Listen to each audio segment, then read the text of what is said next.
Innal hamdalillah nahmaduhu wa nasta'inuhu wa nastaghfiruh wa na'udzu billahi min shururi anfusina wa min sayyiati a'malina may yahdihillahu fala mudilla lahu wa man yudlilhu fala hadiya lahu wa asyhadu an la ilaha illallah wahdahu la syarika lahu wa asyhadu anna Muhammadan 'abduhu wa rasuluh.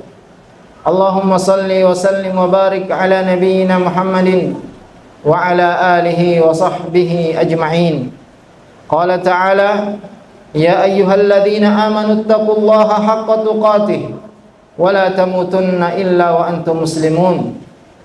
Wa qala ya ayyuhalladzina amanu taqullaha wa qulu qawlan sadida yuslih lakum a'malakum wa yaghfir lakum dhunubakum wa man yuti'illaha wa rasulahu faqad faza fawzan 'azima. Jamaah salat Jumat rahimani wa rahimakumullah. Alhamdulillah, puji syukur selalu kita panjatkan kehadirat Allah Azza wa Jalla atas segala nikmat dan karunia-Nya kepada kita semua.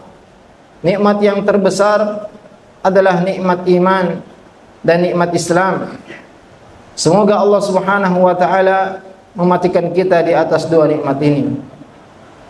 Kemudian kita bersalawat kepada Nabi kita Muhammad sallallahu alaihi wasallam, juga kepada keluarganya, sahabatnya, dan orang-orang yang mengikutinya dengan baik sampai hari kiamat.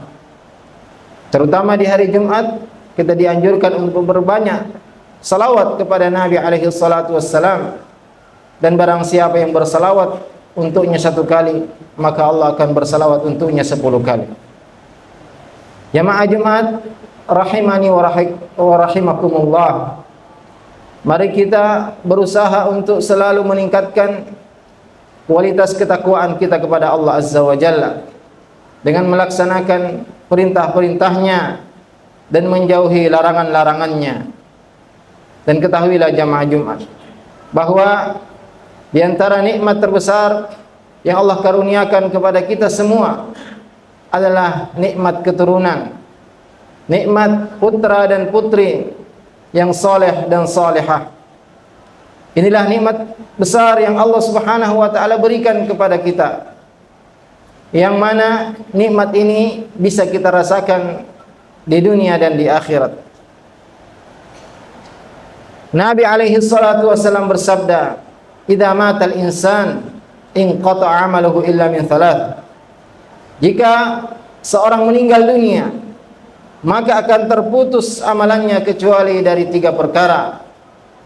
Shadaqatin jariyah, sedekah jariyah, atau ilmin yuntafa'u bih, atau ilmu yang bermanfaat, atau waladin salihan yad'u lahu, atau anak saleh yang mendoakan untuknya. Karena kesolehan putra-putri kita, kesolehan anak-anak kita adalah kebaikan dan kesenangan, juga kenikmatan bagi orang tua, bagi para guru di dunia dan di akhirat. Bahkan Allah Azza wa Jalla mengatakan, al-malu wal banuna zinatul hayatid dunya. Harta dan anak-anak adalah perhiasan kehidupan dunia. Dan tentunya bukan hanya anak laki-laki, tapi juga anak perempuan adalah karunia sekaligus amanah yang Allah Subhanahu wa taala bebankan kepada kita semua. Maka tentunya amanah ini harus kita bertanggungjawabkan. Kita akan ditanya oleh Allah Subhanahu wa taala tentang amanah yang Allah Subhanahu wa taala berikan kepada kita semua. Allah taala berfirman, "Ya ayyuhalladzina amanu qu anfusakum wa ahlikum nara wa quduha an-nas wal hijarah 'alaiha malaikatun ghiladun syidad la ya'sunallaha ma amarahum wa yaf'aluna ma yu'marun." Wahai orang-orang yang beriman, jagalah diri kalian dan keluarga kalian dari api neraka yang bahan bakarnya manusia dan bebatuan, yang dijaga oleh malaikat yang keras dan kasar. La ya'sunallaha ma amarahum.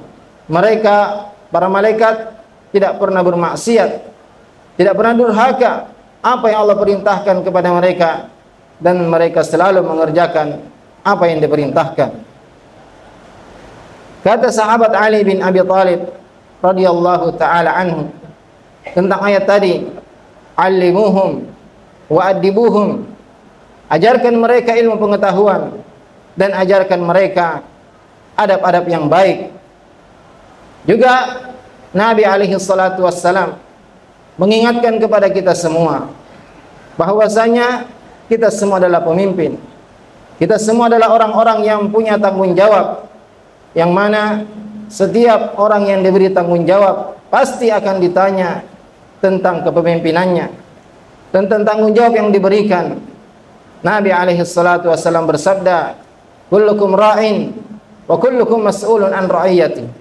Setiap kalian adalah pemimpin, dan setiap pemimpin akan ditanya tentang kepemimpinannya.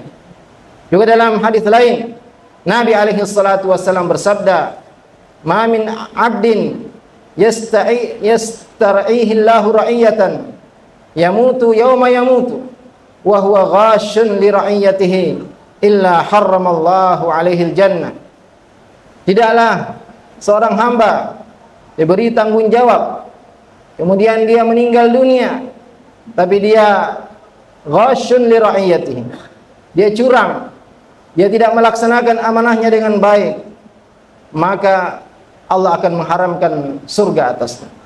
Oleh karena itu jamaah sekalian yang semoga dirahmati oleh Allah Azza wa Jalla, ada beberapa hal yang paling penting yang harus kita ajarkan kepada anak-anak kita, kepada putra-putri kita, yang telah diterangkan oleh Allah Subhanahu wa taala tentang seorang hamba yang disebut namanya dalam Al-Qur'an, padahal beliau bukan seorang nabi. Bahkan dikisahkan dia adalah seorang yang buruk rupanya, tapi Allah mengabadikan namanya dalam Al-Qur'an.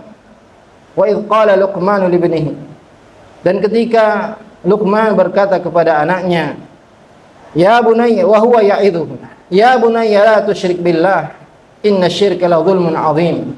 Wahai anakku, janganlah engkau mempersekutukan Allah dengan sesuatu apapun, karena sungguhnya kesyirikan adalah kezaliman yang paling besar. Maka yang paling pertama yang paling penting yang harus kita ajarkan kepada anak-anak kita adalah tentang hak Allah Subhanahu wa taala, tentang perintah-perintah Allah Azza wa Jalla yang harus mereka tunaikan, yang harus mereka kerjakan, yang harus mereka lakukan. Karena jika hak Allah Subhanahu wa taala tidak diberikan, maka ini adalah kezaliman yang paling besar. Inna syirka la dzulmun 'adzim. Kemudian berikutnya jamaah yang semoga dirahmati oleh Allah Azza wa Jalla, kita harus menanamkan kepada putra-putri kita pentingnya muraqabah, pentingnya selalu merasa dijaga dan diawasi oleh Allah Azza wa Jalla. Karena Allah Subhanahu wa taala tidak ada sesuatu apapun yang tersembunyi dari penglihatan, pendengaran dan pengawasan Allah Azza wa Jalla. Luqman juga melanjutkan, Luqmanul Hakim melanjutkan wasiatnya kepada putranya, ya bunayya, wahai anakku, innahu in takum mithqala habbatin min khardalin, innaha in takum mithqala habbatin min khardalin fatakun fi sakhratin aw fis samawati aw fil ardi ya'ti biha Allah, innallaha latifun khabir. Wahai anakku, sungguhnya meskipun hanya sekecil biji sawi, dan itu berada di dalam batu atau di langit atau di bumi, pasti Allah membalasnya, pasti Allah akan memperlihatkannya. Karena sungguhnya Allah maha lembut dan maha teliti. Maka sikap muraqabah, selalu merasa diawasi, dijaga, dilihat oleh Allah Azza wa Jalla, jika kita tanamkan kepada putra-putri kita, maka mereka tidak akan melakukan pelanggaran, tidak akan melakukan maksiat meskipun tidak ada yang mengawasinya, karena dia selalu merasa diawasi oleh Allah Azza wa Jalla. Kemudian berikutnya yang wajib kita ajarkan kepada putra-putri kita adalah wajibnya menjaga salat 5 waktu. Karena salat adalah tiang agama Islam. Allah Ta'ala perintahkan kepada nabinya juga kepada kita semua, wa'mur ahlaka bis salati wastabir 'alaiha. Perintahkanlah keluargamu untuk salat dan bersabarlah memerintahkan mereka untuk salat. Dan Allah Subhanahu wa taala memuji Nabi Ismail alaihissalam karena selalu menyuruh keluarganya dan anak-anaknya menjaga salatnya. Allah Ta'ala berfirman, wa kana ya'muru ahlahu bis salati waz zakati wa kana 'inda rabbih mardiya. Dan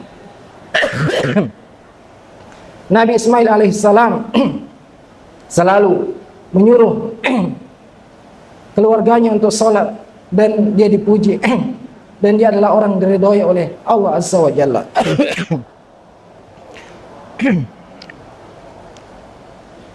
Nabi alaihi salatu wassalam juga merintahkan kita untuk menyuruh anak kita salat ketika umur 7 tahun dan memukulnya ketika tidak salat ketika umur 10 tahun dan memisahkan tempat tidur mereka. Aqulu qauli hadza wa astaghfirullah li wa lakum fastaghfiruhu innahu huwal ghafurur rahim.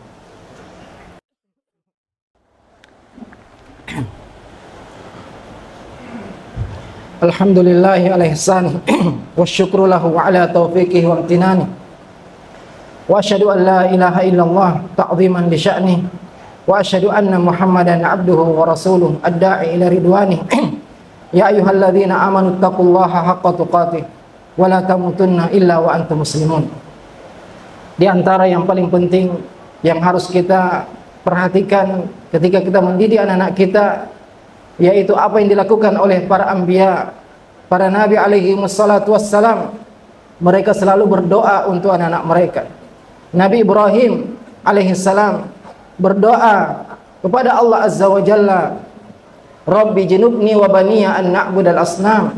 Ya Allah, jauhkanlah aku dan keturunanku dari menyembah berhala. Juga beliau berdoa, Rabbi ja'alni muqimas salati wa min dzurriyyati Rabbana wa taqabbal du'a. Ya Allah, jadikanlah aku dan keturunanku orang-orang yang selalu menjaga salatnya. Juga Allah Subhanahu wa taala menceritakan tentang ibadur rahman, orang-orang hamba yang dipilih oleh Allah Azza wa Jalla. Di antara doa yang sering mereka panjatkan adalah Rabbana hablana min azwajina wa dzurriyyatina qurrata a'yun waj'alna lil muttaqina imama. Ya Allah, berikanlah kami pasangan-pasangan dan keturunan-keturunan yang menjadi penyejuk mata kami, dan jadikanlah kami pemimpin bagi orang-orang yang bertakwa. Akhirnya jemaah sekalian, marilah kita selalu bersalawat kepada Nabi sallallahu alaihi wasallam, karena Allah berfirman, innallaha wa malaikatahu yusalluna 'alan nabi ya ayyuhalladzina amanu sallu 'alaihi wa sallimu taslima. Allahumma salli ala Muhammad wa ala ali Muhammad kama sallaita ala Ibrahim wa ala ali Ibrahim innaka Hamidum Majid. Wa barik ala Muhammad wa ala ali Muhammad kama barakta ala Ibrahim wa ala ali Ibrahim innaka Hamidum Majid. Allahumma ighfir lil muslimina wal muslimat wal mu'minina wal mu'minat al ahya'i minhum wal amwat. Rabbana hab lana min azwajina wa dhurriyyatina qurrata a'yun waj'alna lil muttaqina imama. Rabbana ja'alna muqimi as-salah wa min dhurriyyatina Rabbana wa taqabbal du'a. Rabbana atina fid dunya hasanah wa fil akhirati hasanah wa qina adzaban nar. Ibadallah, innallaha ya'muru bil 'adli wal ihsan wa ita'i dzil qurba wa yanha 'anil fahsya'i wal munkari wal baghi ya'idzukum la'allakum tadhakkarun. Wa la dzikrullahi akbar wallahu ya'lamu ma tasna'un wa aqimus shalah.